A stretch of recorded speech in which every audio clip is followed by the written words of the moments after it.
With Virgin Media, you can build up the entertainment and tear down the price. Switch to Virgin Media today and get superfast broadband and TV for just €49 a month for an awesome 12 months. The sale that stacks up. Now on. See virginmedia.ie and check out how our mobile sales stacks up too. T's and C's apply. See virginmedia.ie. 12-month contract. Offer ends 27th of February 2019.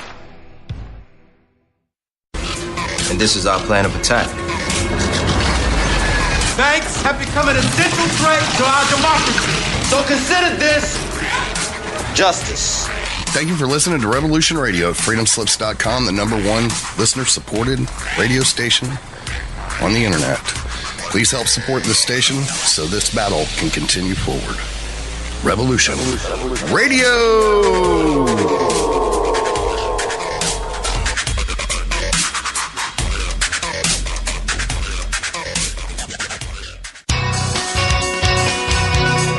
Thank you for listening to Revolution Radio at freedomslips.com. Any commercial advertising you may hear in this program is of the sole discretion and benefit of the host of whose program you are listening to. Revolution Radio does not endorse any commercial products, nor does it accept monetary compensation for on-air advertising of commercial products, nor will it ever. We are and shall remain 100% listener supported. Any product advertising on this program are considered used at higher risk, and Revolution Radio shall not be held liable for any claims or damages received from any product advertised within this program. Revolution Radio, where information never sleeps.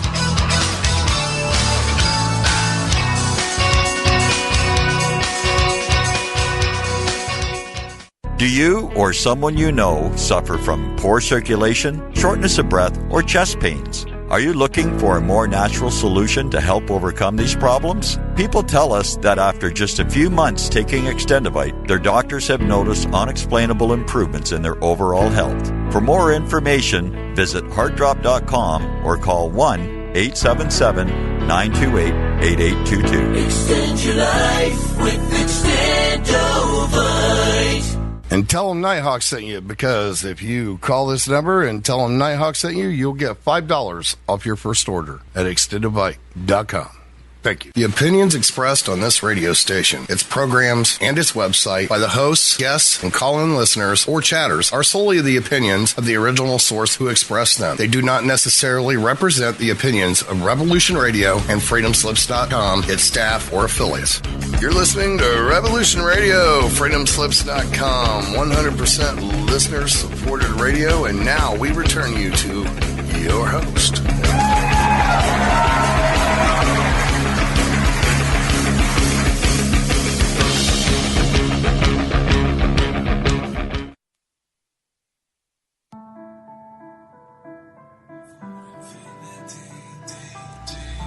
Do you feel as if you don't belong?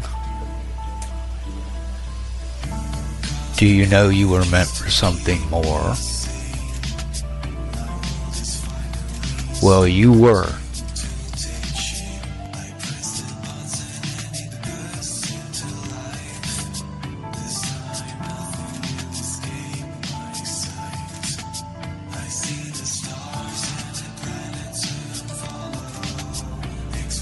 Knowledge of who you are and where you really are from is within your reach.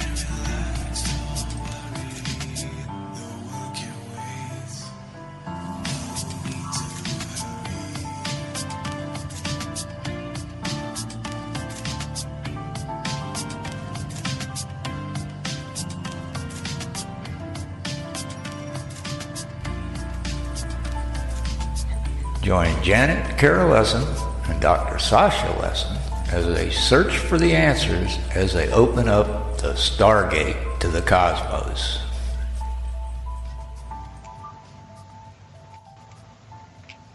Aloha everybody and welcome to Stargate to the Cosmos on Revolution Radio. And I'm your host, Janet Ker Weld, with my co-host, Dr. Sasha Alex Lesson, and our producer is Thomas Becker. And happy Merry Christmas. And we are joined today by Douglas Hawes, who is a student of Western lore with a fascination with ancient PowerPoints and magical places and Native American legend. He has also studied extensively in the role of secret societies. Douglas has a BA from UC Santa Cruz and an MA from San Jose State University, both in modern European history, and he currently works in the legal field. So before we bring on Douglas, I'd like to bring on Dr. Sasha Lesson. Sweetheart, are you there? Oh yeah, it's also around the winter solstice when this is the shortest day in the northern hemisphere of light, and just remember, far below the bitter snows lies the seed that with the sun's light in the spring becomes the rose. The rose, yes. So we met Douglas at the, I think it was at Lori Fenton's UFO Con. Was that last year? Anyway, time not fly, and I get lost in it. But Douglas has a bunch of books, and we're going to let you tell our listeners, Doug, a little bit about yourself and your research, and then after you talk for about 15, 20 minutes or so, then we're going to ask you questions. So welcome to our show. Well, it's great to be on your show, Janet and Sasha. And so, yeah, we met at the UFO Con and at the Holiday Inn in South San Francisco. And your book table, was right next to my book table. And I was presenting on one of the subjects I've been focusing on in the most recent decade. But going back further in time, I was right out of the history program, and I was focusing more on politics and history, and I was living in Santa Cruz, California. And so my research areas were entirely different back then, and focusing on military secret societies and the Illuminati and secret conspiracies and the power elite and that kind of thing. And I just remember at Santa Cruz in like 1986, 87, there was a lot of conspiracy people, but they were talking about Contragate and things like the World Nazi Network. And there was this radio talk show host named Mae Brussel, and a lot of you have heard of her. She had this show called World Watchers, and she was connecting all the lines going back to the John F. Kennedy assassination and Bobby Kennedy and Martin Luther King and this group that was called the Secret Team, all these covert clandestine operatives working in the shadows, going all the way back to the Bay of Pigs, the CIA-sponsored invasion attempt in Cuba, and then all this shadowy intrigue around the Kennedy assassination. And so along the way, I was already interested in this stuff, but along the way, in the December of 1987, I met this most curious individual in Santa Cruz, and a guy named Jeff Turner. And for the next 10 years, and even today, but mainly back then, I was meeting him on a regular basis, bumping into him around town. And the conspiratorial worldview coming out of Jeff Turner was absolutely mind-boggling. And it goes beyond that. Jeff Turner, in the first conversation I had with him, said he was part of a group that was monitoring a cult priestess operating in the South Bay and in Santa Cruz, who had a liaison with a known KGB asset working in the Silicon Valley. And my ears perked up like, wow, you got to be kidding. This is amazing stuff. So for the next 2 or 3 years, especially, there was just like constant meetings. We took a couple road trips to Los Angeles. We met local kind of behind the scenes people, and it was just amazing stuff. And he had a little team on the streets of Santa Cruz who were supposed to monitor the activities of the cult and the cult leader, who her name, I won't give her full name, but her name, first name is Kristi. And her people were on the streets, and she had contacts with the city hall with law enforcement and all these intrigues. So he had this little team on the streets doing kind of like surveillance for him. And later on, he told me he was actually a citizen volunteer in the CIA. And so it's just so anyway. I started researching some of the claims he made, and I told researcher friends of mine of some of the claims. They did research of their own. They came back and confirmed, like, that's absolutely true. How does this guy know this stuff? Nobody knows this stuff except people in local law enforcement. This is guarded in-house information. So what was Jeff Turner's conspiratorial worldview? Well, yes, he said, what was it? What was the what was the conspiratorial worldview? His worldview was there was a Hollywood actress, very well known back then, not so well known now, by the name of Tuesday Weld. And he said, well known back in the day. She was a well-known actress, TV and film. And she's getting pretty old now. She lives in a townhouse near Central Park in Manhattan and might have a house. Actually, that's not entirely true. She recently reportedly relocated to Los Angeles and bought a house in Los Angeles. But for a long time, she was based in New York City. And anyway, Jeff said that Tuesday Weld is from a Druidic bloodline family, that the Weld family is a well-known family in New England, very powerful family, going way back to early American history. The story goes that it's a bloodline lineage family going back to the ancient Druidic world of pre-Christian Celtic Ireland and Scotland and England.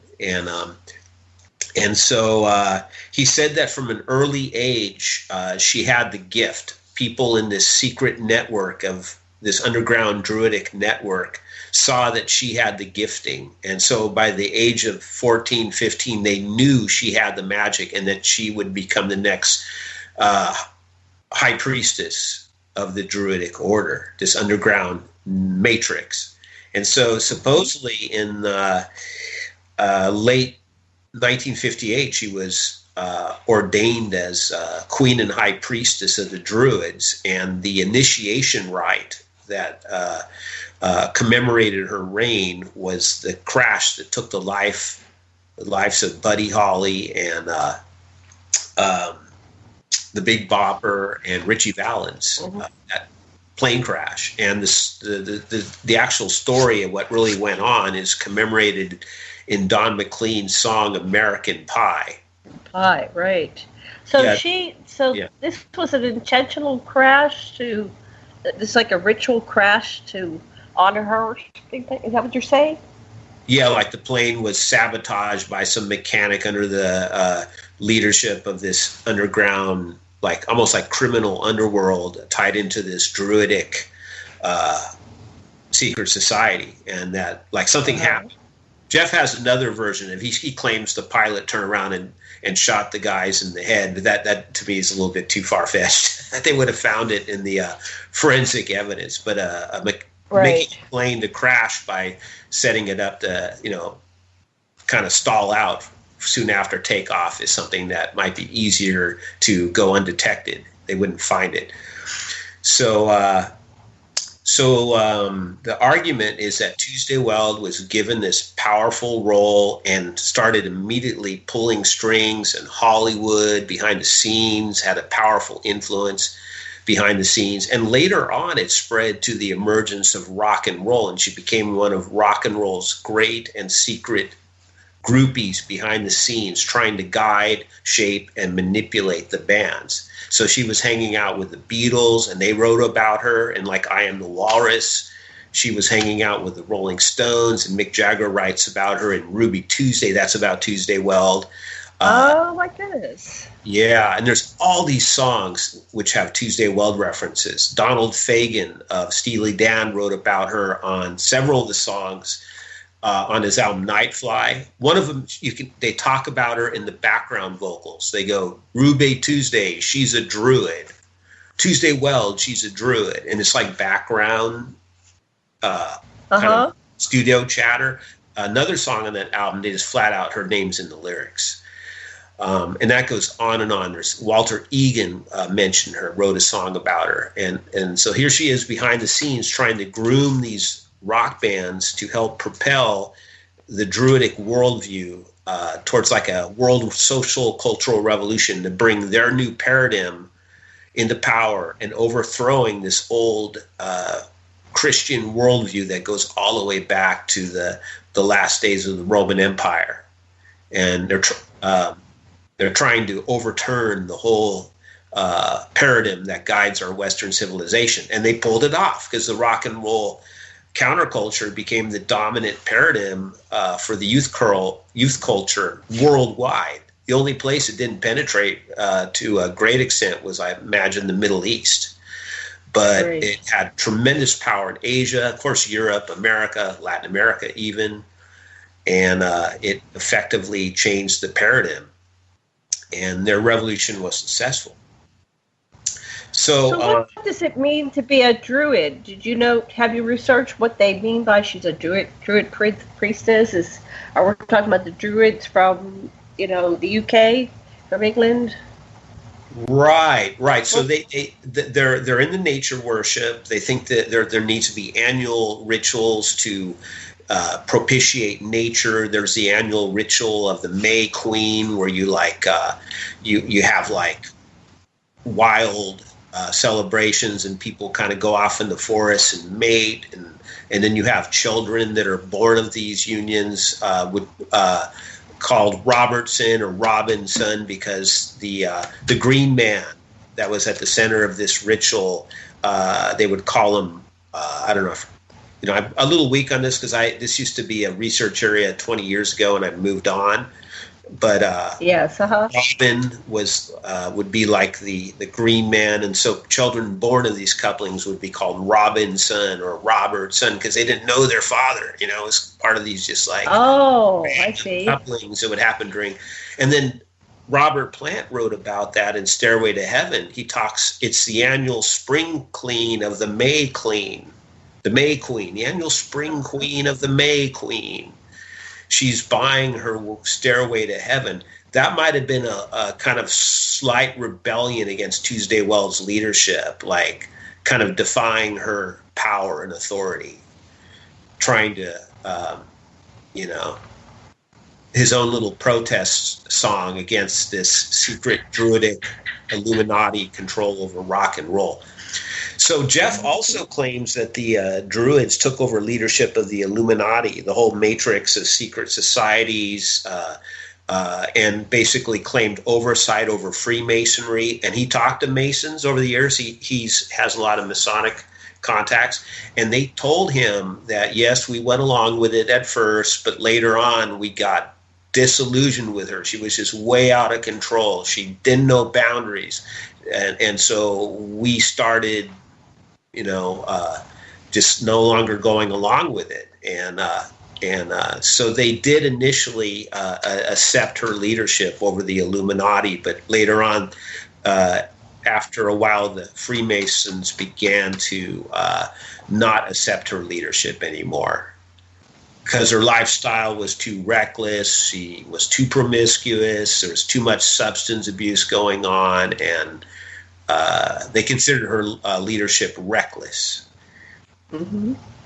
Yeah. So they sound like the assassins, that they were behind the sabotage, probably. Oh, you mean like the plane that took the life of Buddy Holly and that? Yeah. Well, that would have been the Druids, the actual Druidic underground, and the Freemasons might not have even initially known about what was going on. It might have been one of the things that turned them off to her leadership. Is like, the rumors might have spread around among the higher orders of Freemasonry. Like, how she came to power, don't you? Okay, here's another interesting Tuesday Weld element, because there's according to Jeff, there's this whole Weldian faction in Hollywood that emerged in the 60s, and she groomed all sorts of actresses, she slept with actors, and there was this whole Weldian faction within Hollywood had tremendous power. Like she, among her people she was close with was like Jack Nicholson, Warren Beatty, even Paul Newman, on and on and on. People that were in her under her spell. Well, this is interesting because in 1966 or 65, Hollywood came out with the Addams Family, and it was straight up the Illuminati Weldian faction in Hollywood. And so the little kid with clairvoyant power, sort of like the way Tuesday Weld was like in childhood, where she had clairvoyant giftings. The first episode, I've been told, the kid was named Tuesday. That was the opening episode. And then they switched it, and the name of the little girl, her name was Wednesday. Wednesday, yes. That's the allusion to Tuesday Weld. Oh, isn't that interesting? Wow. Yeah, so Jeff... Well, the girl, Marilyn, looks like Tuesday Weld. The what? Marilyn, the straight human that wasn't. She was the. What was she? The. Remember the blonde, the girl. Dog. Yeah, Marilyn. She was like born into this weird family, and she was nothing like them. She was like a regular person. But she looked like Tuesday Weld. She had the features and look of Tuesday Weld. She did, yes. Okay, now this is what Jeff says is another very interesting Hollywood kind of lore story, and he loves this stuff. He goes to Hollywood collector shows. He talks with actresses and actors. He goes to film sets. He's been doing this stuff for years. He loves it. He loves celebrities. Okay, so he says that the right-wing faction in Hollywood, I would just call it a conservative faction, but he says no, it's under the thumb of the World Nazi Network. It's flat out, this is World Nazi Network or international fascism. And that's his opinion. Yeah. I would just say, no, these are the conservatives in Hollywood. What happened is the conservative faction, or what Jeff would say is the World Nazi Network faction in Hollywood, found out that the Illuminati faction was going to come out with the Addams Family, and they said, we got to counter that with our own show. So they came out, the right-wing faction in Hollywood came out with a rival show called The Munsters. The Munsters, yes. And they came out the same TV season. Okay. So there's this, I heard about this years later. There is an incredible episode of The Munsters in which Henry Munster in the episode is complaining like, I got a raging headache. Oh, man, I have this raging headache. I had this weird dream about Tuesday Weld last night. And then the cuckoo clock on the wall, the little cuckoo bird comes out and goes, Tuesday Weld, squawk, squawk, squawk. That isn't an actual episode of The Munsters.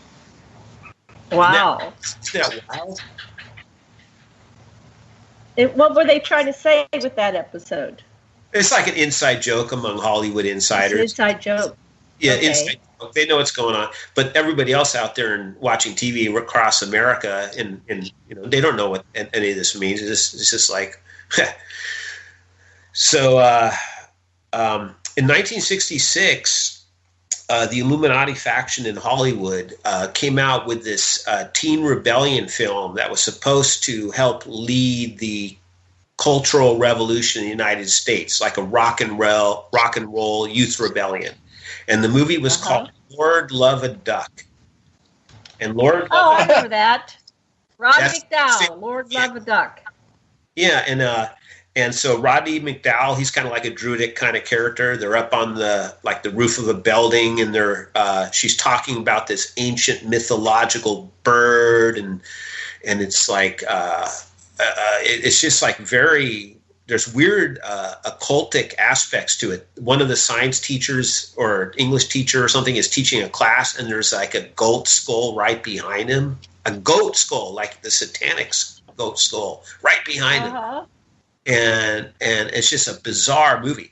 But Jeff says the right-wing faction in Hollywood, when that movie was supposed to hit the movie theaters, they had like little teams, covert teams going around, and they stole the film canisters from the movie theaters to make it so that film would not break out. That we had to cancel the movie. Why? because the film canisters were stolen by somebody stole the film canisters. So the Nazi faction went around stealing the film canisters, holding the film Lord Love a Duck to make sure this film would not become a popular breakout movie hit, to kind of like throw a monkey wrench in this projected Illuminati engineered youth rebellion that Lord Love a Duck was supposed to be. It's not Roddy McDowell. Let me see. It's Tuesday Weld, Harvey Korman.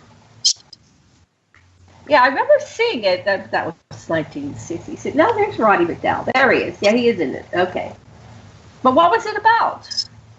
Oh, it's just a teen rebellion movie, where the kids go wild at high school, and, they go to the beach and they have like wild, like Dionysian, kind of orgies of surf bonfires and people sneaking off behind sand dunes. It's sort of like a, youth, and they're defiant too. The students are like really over the top, like talking back in class and wearing crazy clothes and just being rebellious and disobedient and running around. And it's like a youth rebellion film. And it was supposed to be a vehicle for an Illuminati engineered youth rebellion. And it misfired, and it's become a cult favorite, but it never had a breakout success. So kind of like Rocky Horror, cult favorite. That was another one. That was an Illuminati kind of engineered, like there's a whole bunch of Illuminati engineered movies designed to like overturn the Western, rigid, conservative, Judeo-Christian inheritance, and sexual revolution, just destroy the old inherited Christian conservative culture of the past, and instill new values.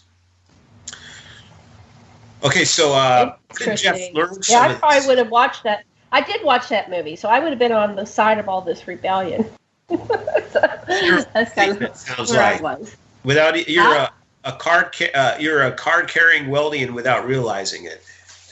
Yep, that's me. Because I liked Roddy McDowell. I probably would have watched it. I watched all the Planet of the Apes things that he did a little bit later. No, right around that time he went from this to Planet of the Apes. This is interesting to follow this history because this is very relevant to me. So Tuesday Weld. So you're saying the conservative side. Recently, we had a whistleblower witness say that the Republicans are the Nazis. The Nazis came over in paperclip, and now their Republican Party is a Nazi party, which a lot of people aren't going to like to hear. But this is what some whistleblower had. But that's the right wing, and that's conservative, and then the left wing. Is the, I guess what you're saying, this is kind of like the hippie movement. And also the Socialist International, there's like 50 members of Congress who are members of the Socialist International, which is like, the old legacy of the, Karl Marx and the more softer general approach to socialist revolution. They're not the communists, they're the socialists.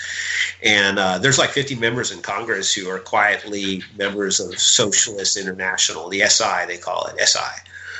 Yeah, that's a left-wing faction, and that's the Democratic Party.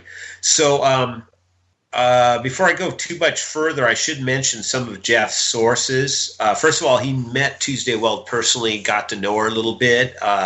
He met her on the set of The Serial, which was being filmed in 1979 in Marin County. He later went down and was allowed to meet producer Henry and director Henry Jaglom at International Rainbow Pictures on Wilshire Boulevard in Hollywood. And Henry Jaglom directed a movie with Tuesday Weld and Jack Nicholson and Orson Welles called A Safe Place. And Henry Jaglom said, "The stuff I tell you behind closed doors, you are not to share with anyone. You are not to talk about this." And he told Jeff about Tuesday Weld's power and influence in Hollywood. But like everything, Jeff is a big blabbermouth. He doesn't know to keep his mouth shut. He's a big blabbermouth. And so he tells everybody, but Henry Jaglom is like, this is just to stay behind these closed doors. Do you understand me? Okay, so another one of Jeff's sources was Kenneth Anger. And Kenneth Anger was an early member of the Church of Satan with Anton LaVey. And Jeff met him at the Silver Screen Hollywood shop in Manhattan. And the Silver Screen Hollywood shop was like a really good memorabilia shop where they could get you anything. They knew people that could get you stuff, and it was mafia tied. Ken Galante was the owner, and he was on the Council of 100. He was one of the, I think was in the Colombo or Genovese family, but he was like a made man in the Sicilian mafia. He owned the Silver Screen, and he was a friend of Kenneth Anger. So Kenneth Anger would come into the Silver Screen in Manhattan and just hang out with Ken Galante, and maybe they'd go out to lunch. And Jeff befriended Ken Galante, and Ken Galante would invite him. So they would go to places like the Van Ness Recreation Club in Queens, which was a Sicilian mafia only, and their guests club. It's like, in Queens. And Jeff even got in the Ravenscroft, or I forget the name, Ravenswood Club, where John Gotti held court. He was allowed access there once or twice. I don't know if it was with Galante, but so the mafia guys are important. They had tremendous power back in the days in Hollywood. And Ken Galante his job was entertainment director for the New York families. That was his job. He was like a liaison, discreetly, of course, behind the scenes. So Jeff talked to Kenneth Anger, and Kenneth Anger at the Silver Screen during their conversations told him about Tuesday Weld. Yeah. So when Anton LaVey wrote his first Satanic Bible, the dedication was to Tuesday Weld and to Marilyn Monroe. And in interviews, Anton LaVey said Tuesday Weld has that unique magical power, and she has the wisdom enough to not be too public and to not bite off more than she can choose. In other words, she prefers to stay in the background, in the shadows, and not bring too much attention to what she's doing. That was in the book Popular Witchcraft that was published by Bowling Green University Press in 1973. And there's a chapter called Straight from the Witch's Mouth, and that was an interview with Anton LaVey, and he talks about Tuesday Weld briefly in that interview. So what was her role as the high priestess? Well, one thing is she groomed a whole generation of Hollywood actresses back in the 60s. She would tell them, you have magical power. You are a priestess. Remember, when you are being filmed, you are like a goddess, and you have power to invoke magic through the screen. Remember your power. So she's training young actresses like Karen Black or Barbara Hershey, or a whole bunch of them were discreetly trained by Tuesday Weld in how to be an actress, how to be like a priestess on the celluloid. She was friends with Jessica Lange. I had a friend who was a rewriter for Hollywood, and she actually was told to go to a house somewhere like in upstate New York to help rewrite a screenplay, working with Jessica Lange, and Tuesday Weld was there, and she was helping on the rewrite. So that's nothing to do with Jeff Turner, but it corroborates some of the stuff he claims. So you want to hear about the art? Do you want to hear about the Kristi side of things?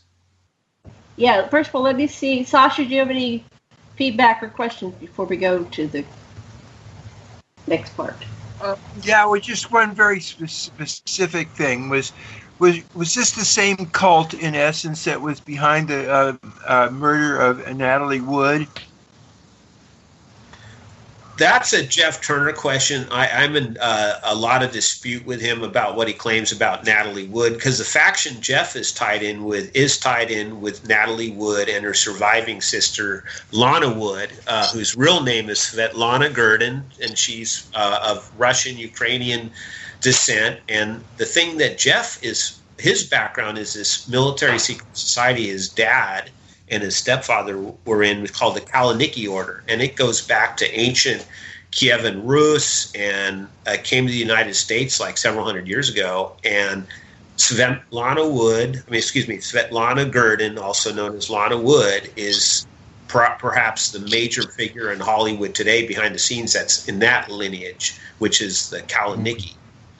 And Natalie Wood was Konocti, and she might have been killed but that doesn't look like, he claims she was murdered, but it just looks like Robert Wagner was insanely jealous, and he just allowed her to drown in the ocean because he was just filled with rage. Did he push her under? Or did he push that's like jealousy. But yeah, we did. You know? And what about Christopher Walken? What about Christopher Walken's role in that incident? He was there and they were all fighting or something. Yeah. Well, what about Roman Polanski? Is he tied into this too? The thing is Sharon Tate would not take orders from Tuesday Weld, and she was a rival to Tuesday Weld. So there's that aspect of it where Tuesday Weld wanted Sharon Tate removed, or disliked her unwillingness to accept her leadership. And so it might have been a case where Sharon Tate initially was mentored by Tuesday Weld, got roles because of Tuesday Weld, and then she turned on Tuesday Weld and wouldn't toe the line. And so Tuesday Weld is furious of her. It's a very complicated web here we're spinning, where it's unclear exactly what the truth is. But Jeff claims that Charlie Manson was a Tuesday Weld protege and recruit and ran her assassination squad in Hollywood. And she was interviewed after the Tate LaBianca murders by the sheriff's department in Los Angeles County. They brought in everybody, though. They brought in everybody, interviewed anyone that knew these people socially. But Tuesday Weld was also interviewed by the sheriff's department. Uh-huh. What do you know?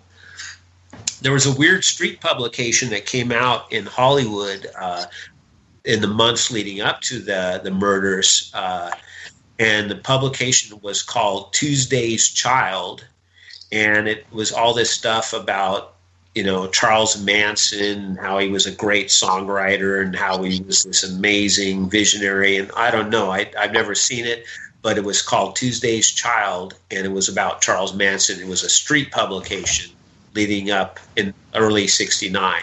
If anybody knows how to get a hold of it, I'd be very eager to see it. I've just read about this. I've never seen that publication. Okay, so put it out there. Somebody might contact you. Who knows? But just to understand that what gets labeled as conspiracy theory, that's just a pejorative way of talking about people who are discussing actual evidence, and like Doug is. Okay, go ahead. Well, we should move over to the Kristi element, and that's a very interesting one. And that goes back to the couple things. Number one, Jeff Turner went to high school, Homestead High in Cupertino, in the Silicon Valley, and one of his classmates was named Kristi. I won't give her last name. And there were rumors going around the high school that, and immediately after when he got out of high school, that, she's involved in some weird stuff. She's got there's this cult of people that she's involved in, and they're doing some really dark stuff. And he knew her socially, and he went to their house. He knew her whole family, and there were these rumors going around, and that she was involved in some dark stuff and was networking with people. And there was like a high school cult, doing like satanic weird stuff. Okay, so what happens is Jeff is out of high school, and he gets a job. He doesn't go to college. He works, and he gets a job at Claridge Furniture in Santa Clara. And in 1973, he's approached by this guy named Vic West. And Vic West probably flipped out a picture of Kristi and said, "Do you know this person? Did you go to this high school? Do you know?" And I go, "Yeah, I know her. I know her. Yes, I know her really well." Okay, we need to keep in touch. Just don't talk about this with the boss. Just when, we're alone privately, we'll talk about this. So what ends up happening is over a period of time, Jeff is recruited, and Vic West is actually part of a field team working under the leadership of a guy named John Rodmacher, who's the former OSS guy in World War II. He's getting old, but he is station chief for the CIA in the Bay Area. And the letter drop in a place where John Rodmacher has his cover job is Wick's TV repair in Oakland. And so Jeff, this is how he becomes a citizen volunteer, and his only job is keep track of this person. Who does she visit? Who does she know? Where does she hang out? Where do you see her? And they were tracking the activities of this Kristi because her people were trying to get involved in some really dark stuff. And they were, this is the early day of the defense industry, tech sector in the Silicon Valley. A lot of stuff was going on. They were sending their people to try to get jobs within the tech defense sector in the Silicon Valley, take photography,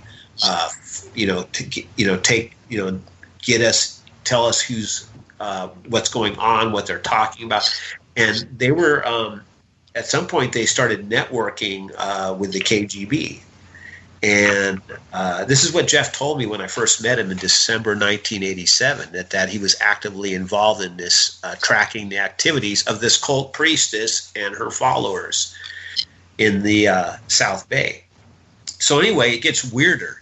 Kristi also had aspirations in Hollywood, and early on she started going down to Hollywood, even when she was like 16 years old, even in high school, and she was hanging out with Tuesday Weld, and Tuesday Weld befriended her and started grooming her and said, "Yes, you got some great ideas. We could make some screenplays out of some of these ideas you have, maybe make a made-for-TV movie. That's a great idea.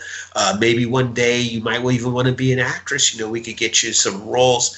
And so this friendship of Kristi and Tuesday Weld continued until an ugly breakup that happened in 1965, and it involved the Church of Satan also. So what happens is, at that time, Tuesday Weld had an influence behind the scenes on the Church of Satan, which was led by Anton LaVey. He also had Michael Aquino. There was Bobby Bisolet, I forget his name, and Kenneth Anger was involved in those days. And there was an ugly breakup in 1965. And Jeff says that Michael Aquino sided with Kristi, and Tuesday Weld and Anton LaVey went another direction. And since then, they became bitter enemies. And it even gets weirder because Jeff says that when the Process Church of the Final Judgment arrived in California in 1967, Kristi got involved in that. And Jeff claims that she effectively took over leadership or gained influence within the Process Church of the Final Judgment and effectively pushed the founder, Robert de Grinston, aside, and behind the scenes took over leadership of the Process Church of the Final Judgment. She started dabbling. What are they fighting about from the get-go? What started the initial breakups? What's this all about? Just who's in charge? Power struggles. Kristi has a huge ego. Tuesday Weld has a huge ego, and Kristi thought she should have more power, and she didn't like Tuesday's leadership. And Tuesday Weld was more cautious in certain ways, like. The Druids do have human sacrifices, but they only sacrifice people that betray them. Like you snitch to the police, and then they'll do a wicker man, and that's their sacrifice for somebody who's a traitor in their midst, and somebody who snitched to the police.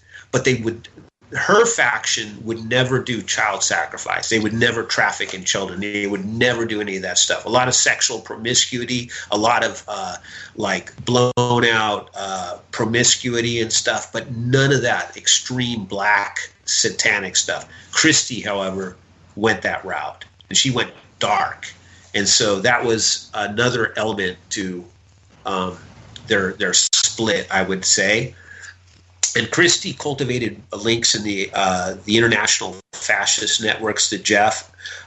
She was mentored by Croatian Ustaša immigrants living in the Silicon Valley area, and that led her to linkages with a Hungarian Arrow Cross fascists. That there's certain of them living in the country, Romanian Iron Guard, and so Michael Aquino was into that stuff too. He was doing Nazi rituals at Wewelsburg Castle in West Germany during the Cold War when he was like a psychological warfare officer in the U.S. Army. He was doing those rituals at Wewelsburg Castle, which was the former SS Order Castle that Himmler was holding his rights there. And all the guys in his psychological unit thought he was kind of nuts, but he was going there and doing these rituals at the old SS Order. What's the purpose of the rituals? I've heard that they open Stargates, interdimensional portals, and they let other beings through, and like Pindar comes through. What do you know about the meaning of these rituals, and why? What do they do? Why are they so horrendous? I'm not an expert. I stay on the good side. I stay on the side of righteousness and the moral law and that stuff. I'm not into this stuff, so I've never really wanted to dabble too much to understand. I mean, that stuff works. The dark side works, but I just don't want to go there. I really don't want to learn much about it. I don't want to get pulled into the dark magic. Yeah, I don't know much about it at all. It seems like that everybody, they made the connection that rituals are so bad, and I'm going, well, what are they doing? What's so bad? What are they doing? Look, but there's something that makes them bad. They're Besides killing the murdering, though. I know they're killing people, but they're doing something else as well. They're maybe opening stargates and letting these entities through, the archons or whatever. However you symbol it, that's what Thoth said in the Emerald Tablets. Beware that they split with the spilling of the blood, it splits the dimensions, and beings can come through and take over other people, like possession. Anyway, I don't know everything. I don't claim to know it, but I was just wondering if you had any insights. But that's okay. Carry on. We'll just keep talking. Well, the only thing I can mention is one thing Jeff claims is that both Tuesday Weld and Kristi thought they owned the Crowleyan inheritance. They thought, I am the true inheritor of Aleister Crowley and the Hermetic teachings. I am the high priestess of the Crowleyan tradition. And that was one of the things they both claimed ownership of. And to me, Crowley, all that stuff's kind of really dark. I don't like that stuff at all.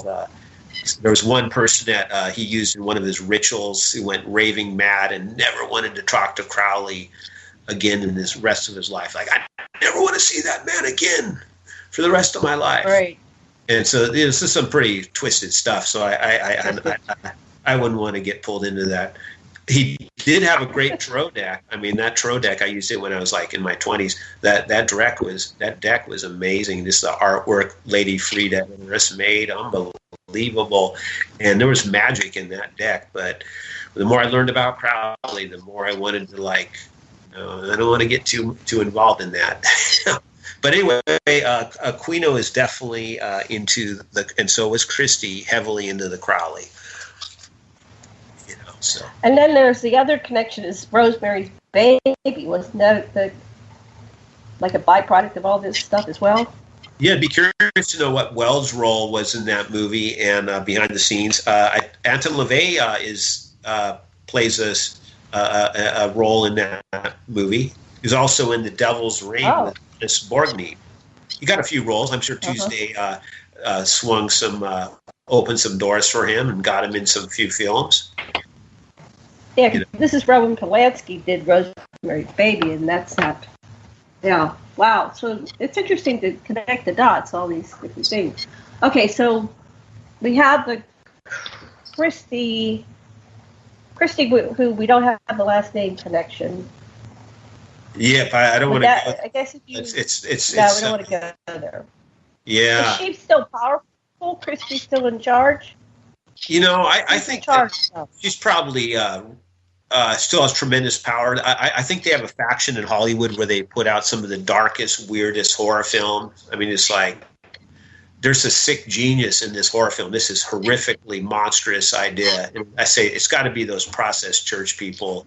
And Kristi still has some sort of screen, oversight over scripts, or she's still got a faction there is one of the things I think. But in terms of all that wild ritual stuff, when she was like holding satanic rites in the Santa Cruz Mountains, I don't think she's doing that anymore. Jeff thinks she does. I kind of find that hard to believe. Like, nah, she doesn't do that anymore. It's like that's like something you do when you're a teenager or a twisted person in their 20s. You don't want to. You get tired of that stuff. Well, that also gets into maybe they're immortals. But go ahead, honey. Your turn. Oh, I just wonder about Beyonce. Is she part of that? Oh, I think that's I think that's the Illuminati that's morphed in new directions. And people talk about how a lot of these new stars in Hollywood and the entertainment industry are like everything's occultic. Like, why do they have to dress them up with like Egyptian, high priestess gear and have all this Egyptian occultic symbolism? I mean, there's got to be some producers that are involved. They got to be like the latest spin of the Illuminati or some group that is emerging that wants to claim the mantle of the Illuminati. I don't know what Tuesday Weld thinks of this stuff. She is retired. I mean, she's, got to be like 75 years old now, and right. She still has some clout in Hollywood, but it's just not like it was, The Weldian faction. Can you really retire from the Illuminati? I think once you're in, you're always in. Wow.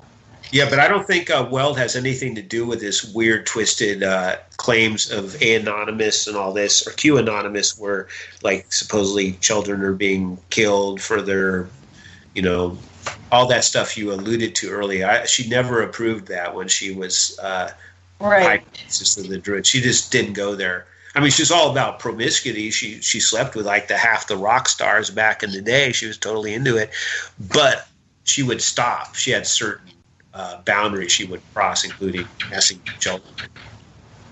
So, wow. Yeah. Now the other person, Kristi, we did Tuesday Weld and Kristi. Keep going.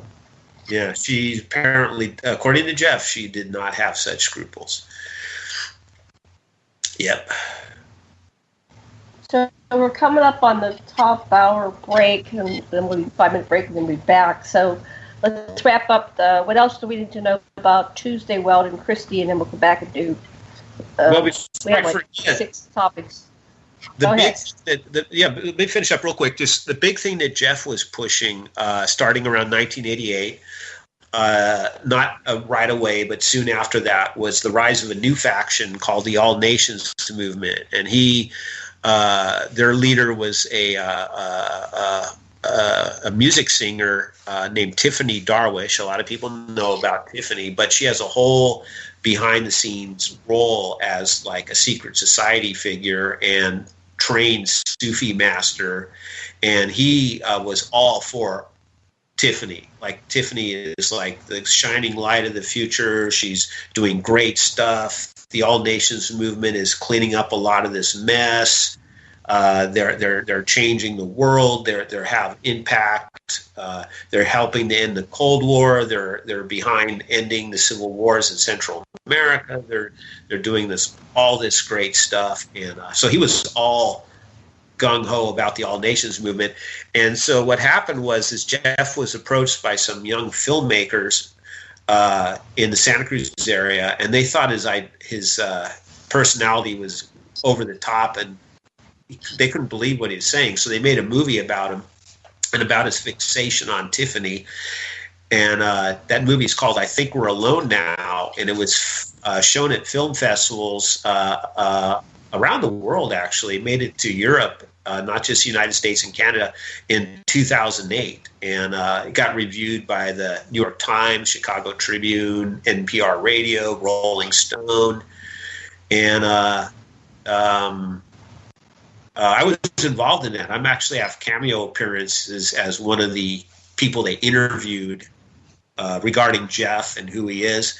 I also helped set up scenes in that movie where they got to interview Peter Moon and the guy who's behind the Montauk project. Oh, yeah.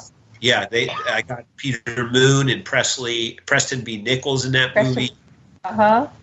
And some of my ideas that I wanted to get in that movie didn't make it very far. I wanted them to portray Jeff Turner as like a get smart character, like Don Adams, Agent 86 or whatever in the Get Smart, where he's a clown, he's kind of a buffoon, but at the same time, this guy is part of this. He knows he's an insider. He's from a dynastic family. He knows what he's talking about. He is what he claims he is. They might want to disown him now because he doesn't know how to keep his mouth shut and but he is what he claims he is. Sort of like a Get Smart character, and that didn't get very far. That never made it to the that got left on the cutting floor. But wow. Yeah, because I take the Jeff Turner claims seriously, but the film directors just thought him as a kind of delusional, autistic guy with a good heart. Right. We don't know. Okay, well, we're going to explore some more. If you would retrieve that somehow from the floor, it's an important historical record. I think it's got some really valuable footage. I think so too, even if what's... Okay, hold that thought. We're here on our commercial break. We'll be back in 5 minutes.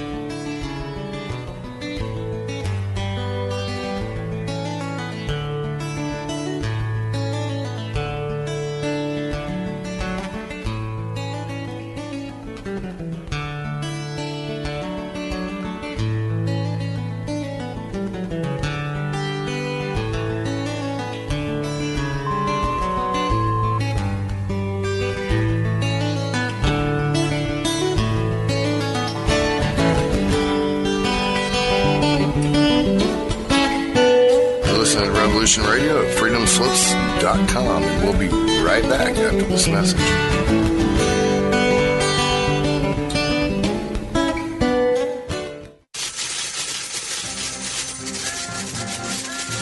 In breaking news, a visiting Syrian diplomat reported today that their population is evolving rapidly and advancing into a fifth-dimensional consciousness. They are seeking peace with all cosmic cultures, which may mean that the Earth will be asked to join the prestigious Galactic Federation of Light Alliances. Please join Debbie West and Michael Hathaway on Lost Knowledge, Saturdays, 3 p.m. Eastern Standard Time in Studio A, for the latest breaking news on the Star Visitor's peaceful contact and the ongoing project of cleansing the Earth. Who are you? I am the architect. I created the Matrix. I've been waiting for you. Why am I here? You are the eventuality of an anomaly which, despite my sincerest efforts, I have been unable to eliminate from what is otherwise a harmony of mathematical precision, which has led you inexorably here. You haven't answered my question. The Matrix is older than you know. As you are undoubtedly gathering, the anomaly is systemic, creating fluctuations in even the most simplistic equation. Choice. The problem is choice. Right here at Revolution Radio, freedomslips.com. Be here Wednesday evening at 8 p.m. Eastern Time for Private Eye Matrix Revealed with Monique Lasan.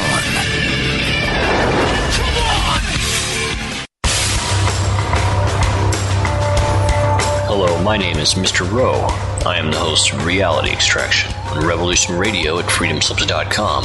I utilize logic, intellect, and magic to methodically autonomize, vivisect, analyze, examine, study, scrutinize, and extract an essence of reality from a fog of illusion and confusion. You can find me on Studio B every Thursday at 1700 hours Pacific Time. That's 8 p.m. Eastern. No topic taboo, no subject too strange. I strive to take a neutral standpoint during the dissection of the topic at hand. That's Reality Extraction with Mr. Rowe on Revolution Radio.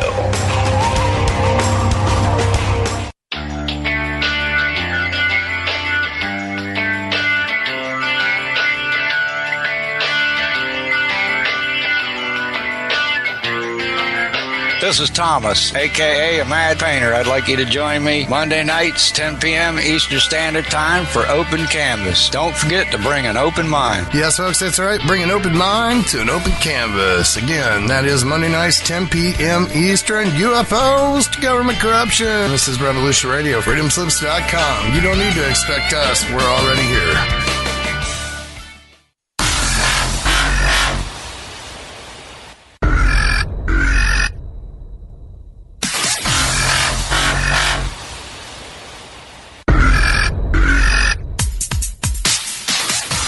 Thanks for tuning in to Revolution Radio. Here at Revolution Radio, we are listener-sponsored and commercial-free.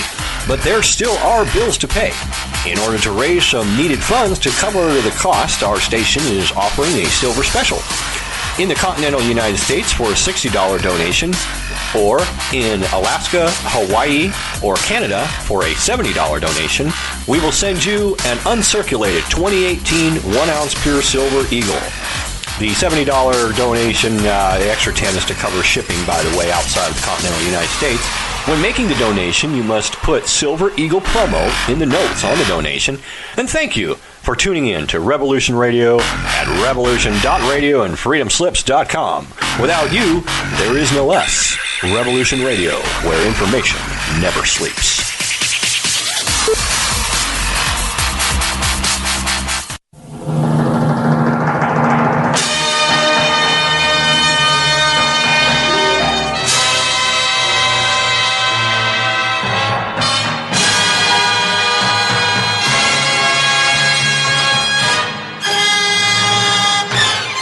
Collision Course is back. Schedule will be on Revolution Radio every Saturday night, 6 to 8 p.m. You get outer space. You get honest answers, real researchers, truthful answers, and a place to engage with questions. Take part in the discussion.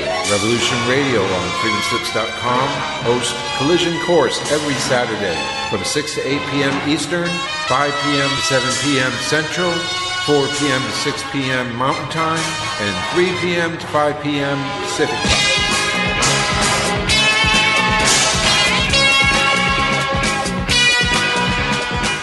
Do you or someone you know suffer from poor circulation, shortness of breath, or chest pains? Are you looking for a more natural solution to help overcome these problems? People tell us that after just a few months taking Extendivite, their doctors have noticed unexplainable improvements in their overall health. For more information, visit heartdrop.com or call 1-877-928-8822. Extend your life with Extendivite. And tell them Nighthawk sent you, because if you call this number and tell them Nighthawk sent you, you'll get $5 off your first order at extendivite.com. Thank you. The opinions expressed on this radio station, its programs, and its website by the hosts, guests, and call-in listeners or chatters are solely the opinions of the original source who expressed them. They do not necessarily represent the opinions of Revolution Radio and freedomslips.com, its staff, or affiliates. You're listening to Revolution Radio, freedomslips.com, 100% listener-supported radio, and now we return you to your host.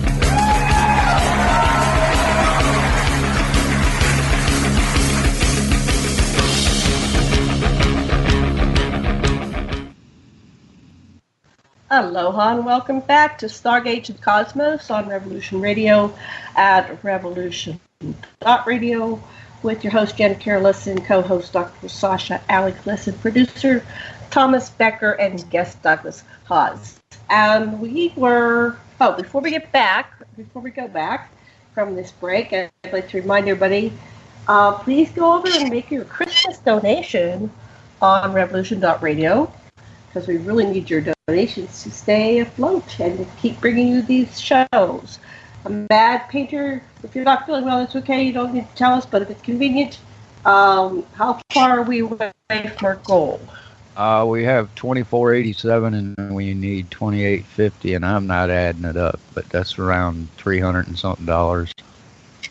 Alrighty. So yes, we do need donations. We're running out the year, so please go over and make your donation. Thank you. So I want to go back. I got a little bit lost with the connection with Preston Nichols and the Montauk Project with what we were talking about. Who else did you mention? Preston Nichols. Peter Moon. I know that Peter Moon. Peter Moon wrote a book that I read. I can't remember which one, but he was talking about Crowley doing a ritual, satanic kind of mating in the pyramid or the Sphinx, I forget which one, with the modern incarnation of Isis, the goddess Isis. So this Druidic princess, is she supposed to be an incarnation of one of the Egyptian princesses or the Anunnaki princesses? Or yeah. And what was the connection to Montauk and Peter Moon and Preston Nichols? If you could go over that again, I kind of got lost. Well, the Tuesday Weld connection to Egypt and Babylon is unclear to me. It's just a sense that the Illuminati claims the lineage from Babylon and Egypt and part of their inheritance, so to speak. So I'm sure she claimed a role as like a Babylonian princess, or Jeff Turner said she was like the reincarnation of Semiramis, but I kind of find that far-fetched because that's based on a now discredited book called The Two Babylons. It was written by, I think, a Baptist minister in the 19th century, but it was used in a lot in Christian fundamentalist literature and Chick publications. They would talk about Nimrod and Semiramis and their child Tammuz as the unholy trinity of the Babylonian mystery schools. But what's the more? Yeah, that's what David Icke was talking about too. But go ahead. So that part of the stuff, I don't think Jeff is all that knowledgeable about, and I'm kind of, sometimes I get skeptical of some of his claims regarding that angle. Mm-hmm.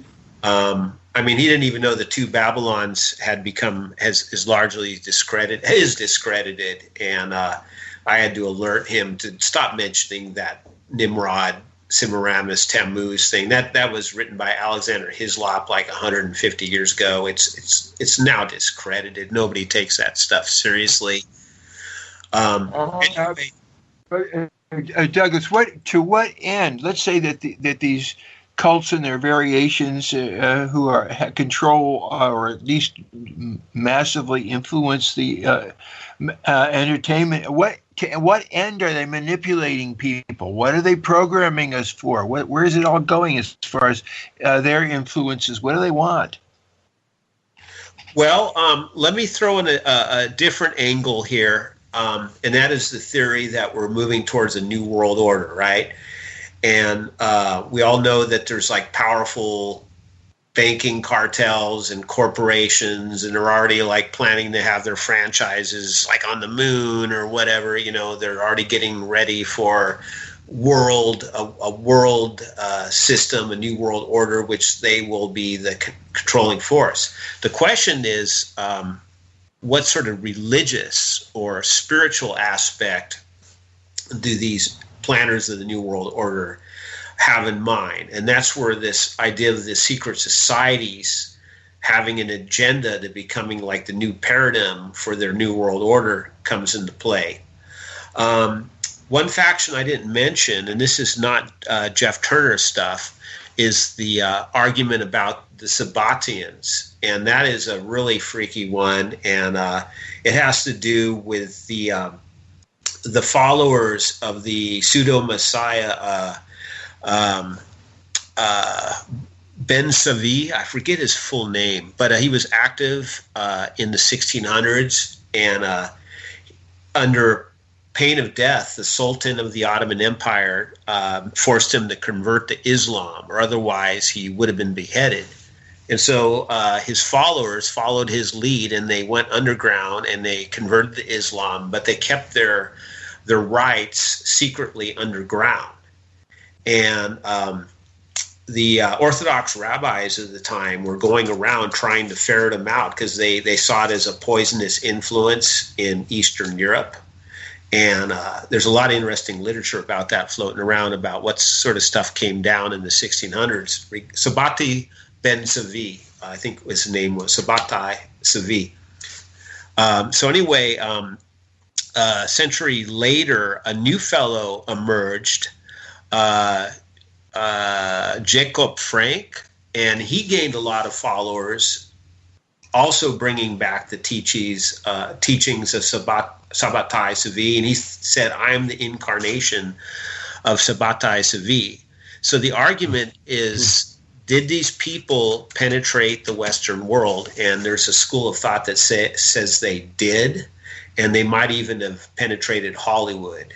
And it's one of the reasons why there was just so much bad activity that went on the producers or the director's couch back in the glory days of Hollywood.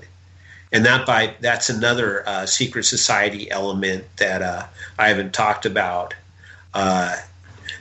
Jeff Turner talks about an Illuminati Jewish faction that works in the Illuminati, but more recently I've heard it described as the Sabbatians, going back to Sabbatai Zavi in the 1600s. The Rothschilds supposedly got involved in it, and they would have one chair always left empty at their dinner table, and that chair, the Christian fundamentalists would say that was a chair for Satan because they're followers of Satan, but actually it probably was a chair that was left empty in honor of Sabbatai Zavi. And anyway, that's the Sabbatian theory. Okay, the Sabbatian. So these people have an agenda. They want their paradigm to be the dominant paradigm. And what exactly, can you summarize their paradigm? What they're wanting to... Would it be the Handmaid's Tale? Like Handmaid's Tale? The thing about Sabbatai Zavi in the 1600s is he started out as a pretty conventional messianic pretender. And he was going around doing pretty much a traditional Orthodox Jewish preaching. But then along the way, he met a woman who was a former prostitute. And when they linked up, all of a sudden it was him and his consort. It was like a king and queen situation now.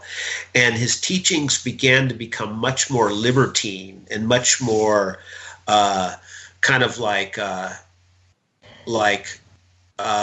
breaking the boundaries of conventional social morality and becoming more kind of like socially revolutionary. I don't think he was able to pursue that far before his forced conversion in 1666, when the Sultan of the Ottoman Empire gave him the choice of, if you want to live, you got to convert to Islam. If you want to keep pretending you're the Messiah, you're going to be beheaded. That's your choice. Well, the rabbis... Not really a choice, I think. Well, the rabbis in Eastern Europe, the Orthodox rabbis absolutely believe the Sabbatians were secretly having orgies on the anniversary of the death of Sabbatai Zavi. They were absolutely convinced. They were going around trying to ferret them out in places like the Ukraine and Poland, Romania. And they were going around. They were absolutely convinced the followers of Sabbatai Zavi after his death were doing orgies. And I talked to Peter Moon about the purpose of orgies, and they would do these sexual orgies on certain days, on certain ley lines, and that was able to capture, the timeline or open portals. So there was, what was why were they upset about orgies? So what, right? But there had to be some kind of power play or something with the orgies. What's your thoughts on that?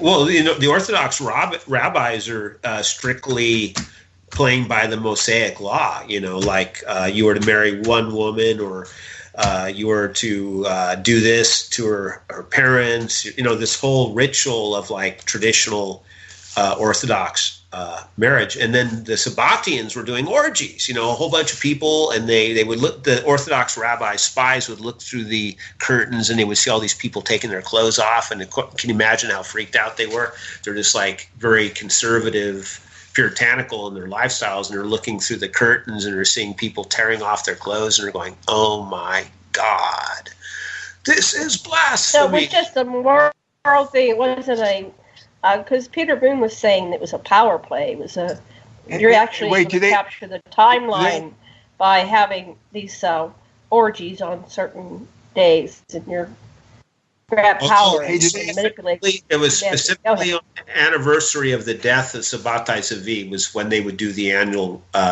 rituals. It was like a commemoration of Sabbatai Tzvi.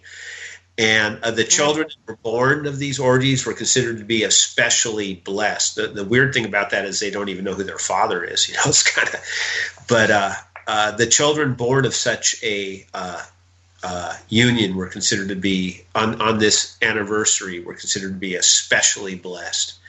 And so, as I mentioned, there was later on that fellow named Jacob Frank, and he brought back into the open the teachings of Sabbatai Tzvi. He had all these followers, and he had so much influence. He had a personal audience with the emperor of the Austrian Empire. He met Emperor Joseph in a personal audience, if my memory serves me correctly. Or maybe it was his daughter. He had a gorgeous daughter, a really beautiful daughter, and she might have been the one that had the personal audience with the emperor of the Austrian Empire. That's how much clout they had. They also wanted them to convert to Catholicism. They thought this is going to be great. They're going to convert to Catholicism. This is a huge breakthrough. And so a bunch of the followers of Frank became Catholics. And they say they had an influence on the French Revolution behind the scenes. And the question is, did they penetrate Hollywood? And if they did, that explains a lot of what the philosophy behind what they were doing in Hollywood was. It would explain so much if that is true. There's just not enough evidence to confirm it. As far as I can see, it's just a theory. Still, there's a convergence between the Sabbatian and the Hollywood group. There is it's feels like the same critter. I think you're right. Sabbatians, yeah, the followers of Sabbatai Tzvi. Probably pronouncing his name wrong. It is a fascinating subject. I actually used to talk with one of the major Israeli purveyors of the Sabbatian theory. He passed away about a year or two ago, and that was Barry Shamish. And he's most famous for being an entertainment writer for the magazines in Israel. Even though he's born in Winnipeg, Canada, he speaks, English like, guy from Brooklyn. But he immigrated to Israel. He joined the Israeli army. He became an entertainment writer. And then he had to leave the country because he did a tell-all book on his theory of why Yitzhak Rabin was assassinated. And it was sort of like a John F. Kennedy style conspiracy theory. And it was on all the talk shows. He became very controversial. And then people began to tell him, you need to get out of Israel. They're going to kill you. And so he holed up in St. Augustine, Florida, and he had a radio show in the panhandle of Florida. And I got to be a guest on his radio show twice. But Barry Shamish was a personal disciple of the late Rabbi Marvin Antelman, who wrote The Opiate of the Masses. And he was Israel's top chemist. He was a rabbi, and he also was a purveyor, a strong believer in the Sabbatian theory, that the Sabbatians had become a huge sore in the Israeli Jewish world culture, that they had penetrated and undermined the authority of the rabbis and were like a pestilence in their midst. And he wrote a book called Opiate of the Masses. And so Barry Shamus was personally mentored by Rabbi Marvin Antelman. So that's a Sabbatian theory. Yeah, well, what I get from hearing this is that it's not a dark or evil motive that the Hollywood spiritualists are giving us, but one of celebrate and joy. I don't really get what's with this. Doesn't seem to be anything particularly junk about it. Well, I mean, most people want to know who their father is, though. Well, I understand the whole, theory about that is that if you have an orgy and there's all this sperm going and that child is conceived, that's a certain sperm reaches the egg and it's a very powerful person. That might be what's behind that. It's like the survival of the fittest, and so only the fittest will succeed to become the father of the father sperm of the baby. So the baby's going to be more powerful. If you just look at nature and how that survives. So that might be what's behind that. It's kind of what I got from some readings I had. But so what? So the kid's stronger. Is that how's that? I'm kind of missing the connection. But go ahead, keep going. I'm listening. I'm not sure, except that it's immoral, but one person's morality is another person's fun and pleasure. So it's hard to gauge morality and what's behind it. Yeah, go ahead. It's that this organization has basically, whatever their agenda is, has covertly taken control of the media, and that's basically what you're saying, Doug.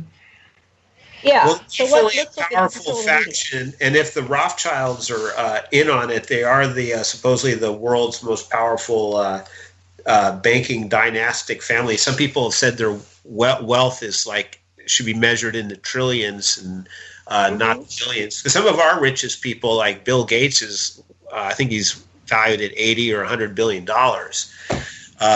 The famous Koch brothers, they're valued at somewhere between $30 and $50 billion. But if the Rothschilds control $1 trillion, and they're the world's most powerful single family, and they can pretty much pick a prime minister in Britain or whatever they can do, that's a lot of power. But the final thing I would about power.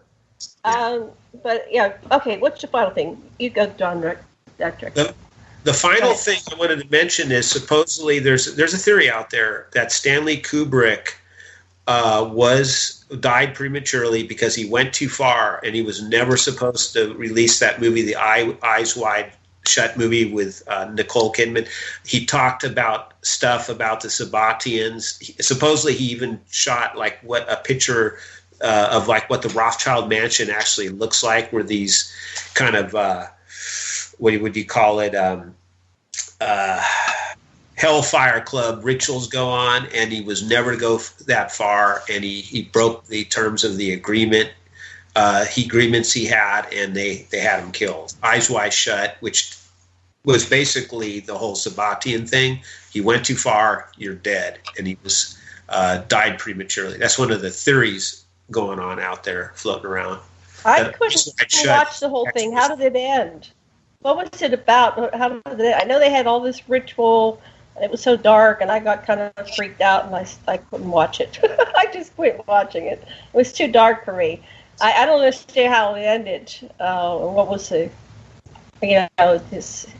Was it just to show these rituals, or was there an ending to it? I mean, I don't know what the ending is. Anybody see the movie? Thomas, did you see the movie? Did you see it, Doug?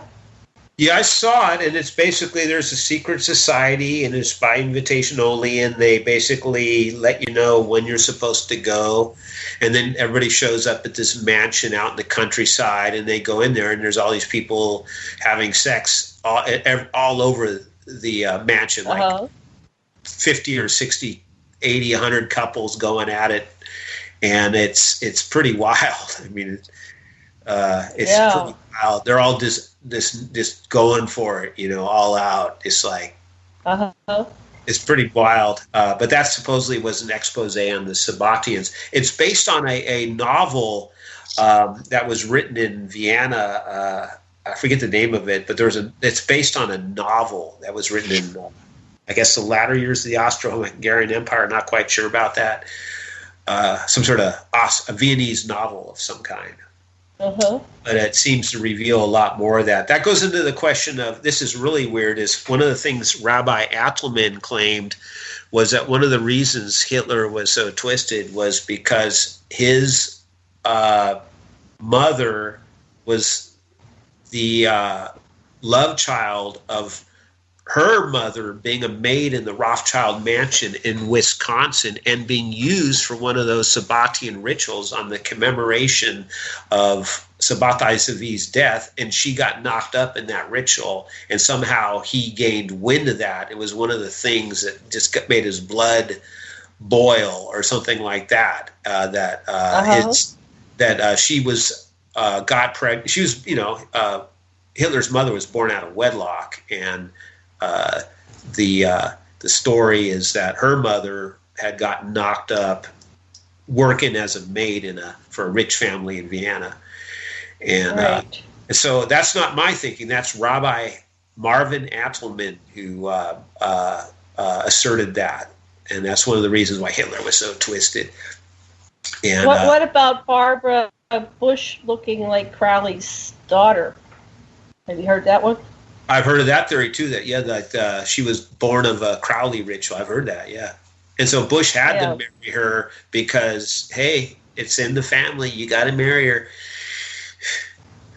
Right. So they have arranged marriages, and they want to keep a certain lineage going, and that's all the bloodlines. And yeah, I heard of that theory. The Barbara Bush as a Crowleyan ritual love child. Yeah. She looks like it. They've shown them side by side. So,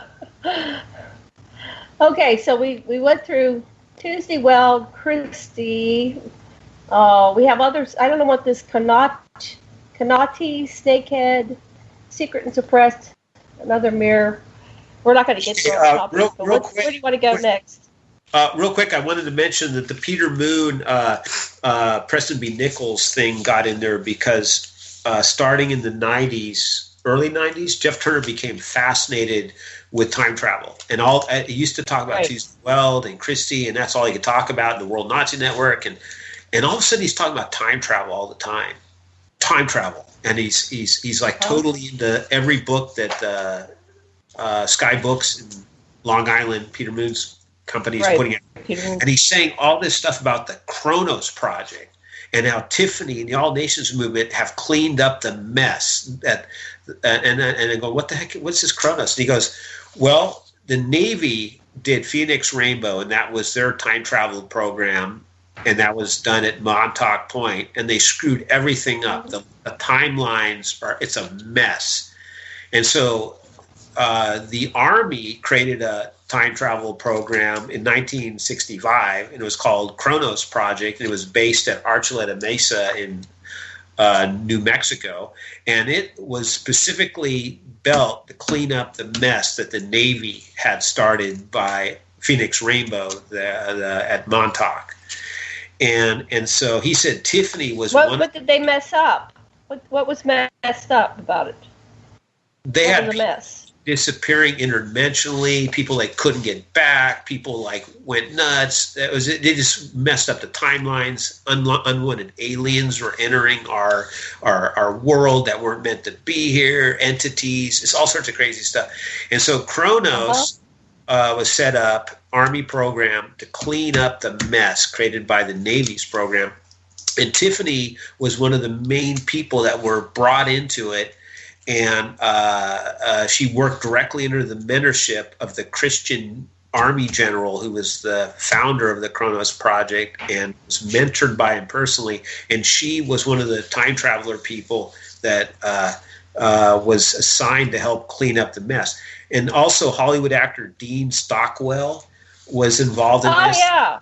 Yeah, and Lana Wood was involved in this, and her daughter was involved in this. This is what Jeff claims.